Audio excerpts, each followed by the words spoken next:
ओम नमो भगवते वासुदेवाय। जय श्री कृष्ण। भगवान श्री कृष्ण का जीवन अत्यधिक रहस्यमयी और शिक्षादायी है और उतने ही रहस्यमयी उनके परलोक गमन की कथा भी है। बहुत ध्यान से सुनिए कि भगवान ने पृथ्वी लोक से मृत्यु लोक से कैसे अपना स्थान छोड़कर अन्य लोक को गमन किया। बड़ी ही सुंदर कथा है, बड़ा ही सुंदर वर्णन है। तिथि क्रम के अनुसार भगवान श्री कृष्ण का जन्म 3112 ईसा पूर्व में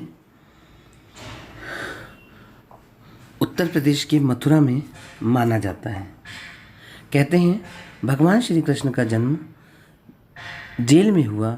कंस ने उन्हें अपनी जेल में बंद करके रखा था और जन्म की कथा हम अलग से एक वीडियो में बताएंगे, परंतु अभी हमारा उद्देश्य है भगवान श्री कृष्ण ने इस मृत्यु लोक को कैसे छोड़ा। तो हम आपको बताना चाहेंगे भगवान श्री कृष्ण जन्म मथुरा में होने के उपरांत बचपन में गोकुल, वृंदावन, नंदगांव, बरसाना, द्वारिका इत्यादि स्थानों पर रहे। भगवान श्री कृष्ण ने 36 वर्षों तक द्वारका में शासन किया और वहाँ पर सुखपूर्वक रहे। भगवान श्री कृष्ण ने द्वारका में शासन करने से पूर्व अत्यंत सुंदर रासलीला की और तत्पश्चात भगवान श्री कृष्ण ने वीर अर्जुन को गीता का सुंदर उपदेश दिया, जो कि आज भी मानव सभ्यता के लिए अत्यधिक प्रेरणादायी है। परंतु जहाँ तक श्री कृष्ण के परलोक गमन का सवाल है तो यह अत्यधिक रोचक कहानी है। जहाँ एक ओर गंधारी के श्राप से कृष्ण जी के वंश यदुवंश अर्थात कृष्ण वंश का नाश हुआ। इस संबंध में उल्लेख है कि श्री कृष्ण के वंशज परस्पर मदिरा पान कर एक दूसरे को मार कर नष्ट हो गए। वहीं दूसरी ओर श्री कृष्ण लगातार 36 वर्षों तक द्वारका में सुंदर शासन करते रहे और इसी दौरान लगभग 92 वर्ष की आयु में भगवान श्री कृष्ण की इच्छा हुई कि अब वह यह लोक छोड़ दें और यह लोक छोड़कर परलोक गमन करने की इच्छा से भगवान श्री कृष्ण एक वृक्ष के नीचे बैठ गए। सुंदर वर्णन है।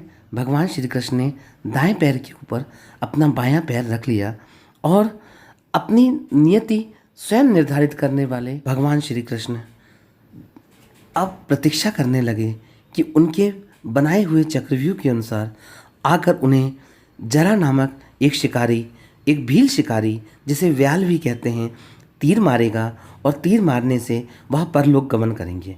अपनी बनाई हुई लीला के अनुरूप अपने दाएं पैर पर बायां पैर रखकर एक वृक्ष के नीचे वह बैठ गए और अचानक क्या हुआ, जरा नामक शिकारी आया, भील आया, व्याल आया। उस जरा नामक शिकारी को ऐसा महसूस हुआ मानो कोई हिरण बैठा हुआ है और इसी भ्रम में जरा ने तेज गति से तीर चलाया। द्रुत गति से चला हुआ यह तीर प्रभु की इच्छा से ही उनके पैर में लग गया और उनके उल्टे पैर में लगते से ही भगवान लीला करने लगे, मृत्यु लीला करने लगे और भगवान तत्क्षण ही बहाना करके वहीं पर मृत्यु को प्राप्त होने का अभिनय करने लगे, प्रस्तुतिकरण करने लगे। और जैसे ही जरा नामक भील ने, व्याल ने यह दृश्य देखा कि उसके तीर से कोई हिरण नहीं बल्कि सम्राट, राजा और ईश्वर श्री कृष्ण घायल हो गए हैं, द्वारकाधीश घायल हो गए हैं, तो वह बहुत दुखी हुआ। वह विलाप करने लगा, रोने लगा, क्षमा याचना करने लगा और उसका रंज, उसका शोक इतना बढ़ गया कि वह तत्क्षण इस स्थल समुद्र के किनारे वह जो घटना घटी थी उससे व्यथित होकर वह समुद्र की ओर दौड़कर भागकर समुद्र में समा गया। और भगवान श्री कृष्ण के यह मृत्यु स्थल, मृत्यु शब्द गलत होगा, फिर भी आपके जानने के लिए इस शब्द का प्रयोग किया जा रहा है। परलोक गमन स्थल से भगवान श्री कृष्ण के इस परलोक गमन स्थल के विषय में धारणा है कि यह प्रवास क्षेत्र काठियावाड़ के समुद्र के तट पर स्थित वीरबल बंदरगाह के रूप में जाना जाता है। इसे प्राचीन त्रिवेणी और भालका तीर्थ भी माना जाता है। यही वह स्थान है जहाँ पर प्रभु ने अपना देह त्याग किया, परंतु ये भी हम आपको बता दें कि प्रभु ने देह त्याग तो किया, परंतु उनका देह इस पृथ्वी में नहीं रुका। कथा कहती है कि प्रभु अपने देह सहित ही ऊपर उठ गए। जैसे ही प्रभु तीर लगने के पश्चात मृत्यु का अभिनय, मृत्यु की लीला कर रहे थे, तो उनका शरीर अचानक उठने लगा।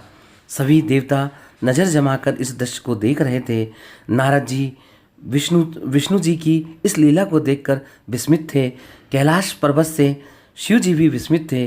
कोई बोला प्रभु साकेत धाम होते हुए जाएंगे, इंद्र बोले प्रभु इंद्रलोक धाम होकर जाएंगे, और भोले शंभु बोले प्रभु कैलाश होकर जाएंगे, कोई बोले प्रभु वैकुंठ धाम जाएंगे। इस तरह विभिन्न विभिन्न विचार अभिव्यक्त होते रहे और लोग करते रहे, देवतागण करते रहे, विस्मय से देखते रहे। परंतु अंतरिक्ष में चलायमान यह शरीर अचानक बीच अंतरिक्ष में आकर रुक गया।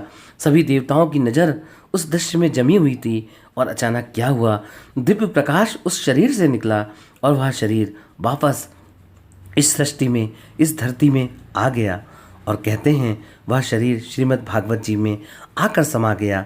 और श्रीमद् भागवत जी में तभी से यह वर्णन है कि यह साक्षात श्री हरि का वाण्मय स्वरूप है। इसलिए श्रीमद् भागवत महापुराण को भगवान नारायण श्री हरि का वाण्मय स्वरूप कहते हैं।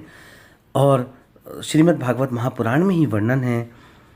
श्रीमद् भागवत महापुराण स्वयं इस बात का उल्लेख करता है, तन्यम वाग्मयीं मूर्तिम सदा प्रत्यक्षे हरि।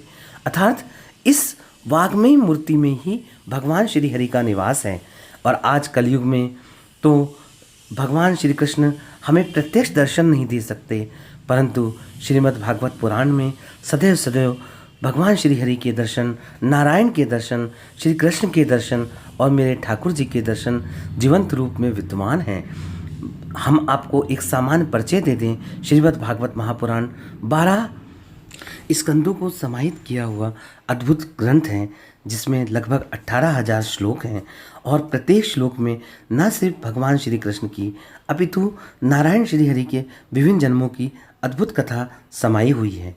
और यह जो 12 स्कंद हैं वह अपने आप में अत्यंत अद्भुत हैं, जिसमें प्रत्येक स्कंद में विभिन्न विभिन्न अध्याय हैं, जिनकी संख्या भिन्न भिन्न है और 18,000 श्लोक हैं। इनका हम यदि अपने जीवन में सतत रूप से थोड़े थोड़ा करके ही अध्ययन करते रहें, चिंतन करते रहें, तो जीवन कल्याण की ओर अग्रसर होता है। ऐसी धारणा विभिन्न वेदों में वर्णित है। वेद व्यास जी ने यह अद्भुत कृति लिखी, जिसमें भगवान श्री कृष्ण का वास है। जय श्री कृष्ण, गोविंद गोपाल कृष्ण मुरारी, हे नाथ नारायण वासुदेवा। इन्हीं शब्दों के साथ हम इसे विराम देते हैं।